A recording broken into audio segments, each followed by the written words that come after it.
Well, here in Spain, it's our turn to catch up with Brett Hanson. How are you doing, Brett? Yes, I'm good, thanks, Howard. What about yourself? How's things? I'm very well. I'm enjoying 2025. Good. Glad to hear it. Anyway, Spain hit the international press recently when Prime Minister Sanchez announced he wants to impose a 100% tax on property purchases by non-EU buyers. This caused a fair amount of concern and discussion, so let's look at it today and let's get Brett's take on it. First of all, Brett, let's clarify who this would affect if it does indeed go ahead. UK nationals are now non-EU nationals, and what about British expatriates living in Spain? Would it affect them? Before I answer that question, Howard, if you don't mind, I'll just take this opportunity to provide some context to this proposal, which was reported on in both the British and Spanish press, and has certainly raised concerns amongst many British expatriates living here in Spain or are looking to move to Spain. On the 13th of January of this year, Prime Minister Pedro Sanchez announced a housing programme consisting of 12 proposals aimed at improving access to housing for Spanish citizens. And these proposals were presented verbally with no formal written documentation or legal framework and came just 24 hours after the main opposition party, the Conservative Party Popular, presented their own package of measures to address this issue. And of the 12 proposals, the most striking or controversial one is the one you referred to, Howard, where the Prime Minister proposed a potential 100% tax on the purchase of Spanish properties by non-EU nationals who are not residents of Spain. Of course, UK nationals are non-EU residents, but so are many other nationalities who have been buying property in Spain over many years. So, in answering your question, Howard, for me, the key in this specific proposal is its reference to non-EU nationals who are not resident. So, if this proposal were to come in, then it could potentially impact, say, British citizens looking to buy a holiday home in Spain. But for British nationals who are already living here, there will be no direct impact. And for British nationals wanting to live here, then it looks like they can still move to Spain and become residents and then buy a property and not succumb to this proposal if it becomes law. In Davos, Prime Minister Pedro Sanchez talked about an actual ban and repeated that in Davos, so we'll see what the difference is between 100% and an actual ban. Yeah. So how much do we know about this proposed tax reform so far? Well, as I said, Howard, this was only announced verbally with no supporting documentation, and I have to say, when it was announced, it did feel like it was a reactionary response to the announcements made by Party Popular the day before. So there is very little information on this other than what Prime Minister Sanchez verbally announced.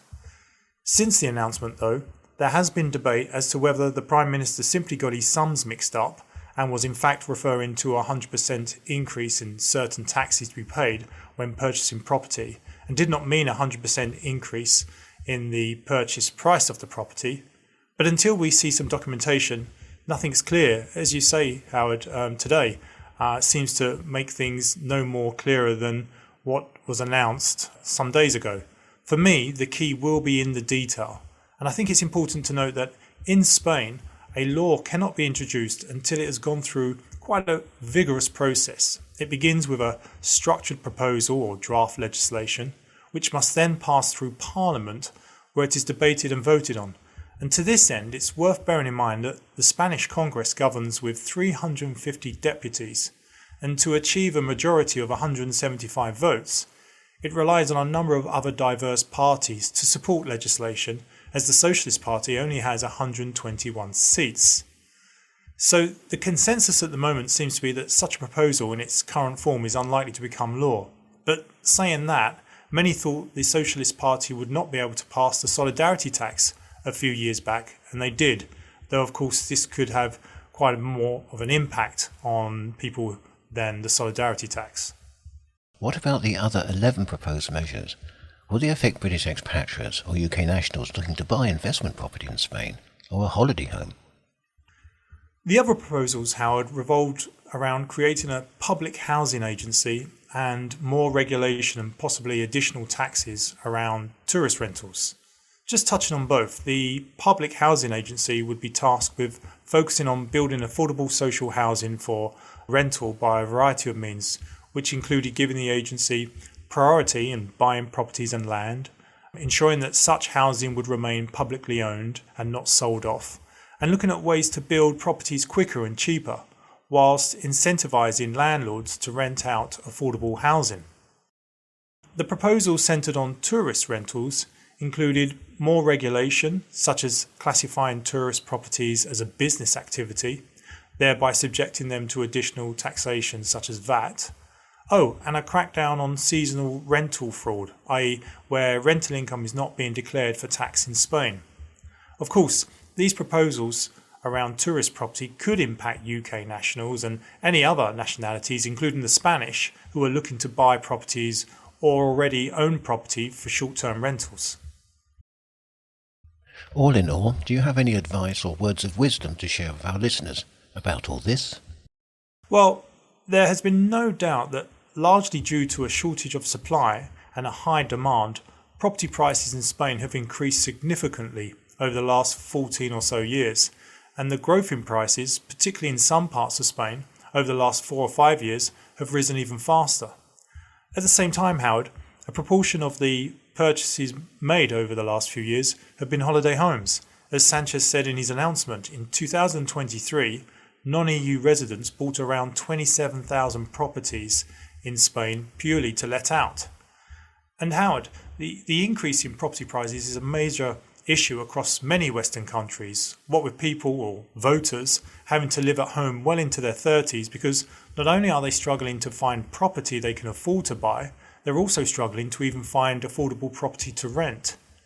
We've seen the Golden Visa in Spain go, and various initiatives brought in across Spain and other countries such as Portugal to try and diminish the impact on the property supply. I'm actually not convinced, Howard, that this proposal is being implemented to prevent UK nationals moving to Spain. In fact, it may help them. If less holiday homes are bought, it could be argued that there will be more properties available for both Spanish citizens and for people looking to live here, including non-EU nationals. And if the supply increases and demand reduces, then maybe we'll see a reduction in the annual price increases in property here, or even prices coming down. In such a situation, any British expatriates looking to live here can still apply for residency and once here, be able to buy a property without this tax applying. But for now, let's wait and see exactly what this proposal will look like, and then we can understand what the ramifications may be, if any. Well, thank you for that summary. I know lots of people are talking about it and worried about it. They are indeed. Yeah.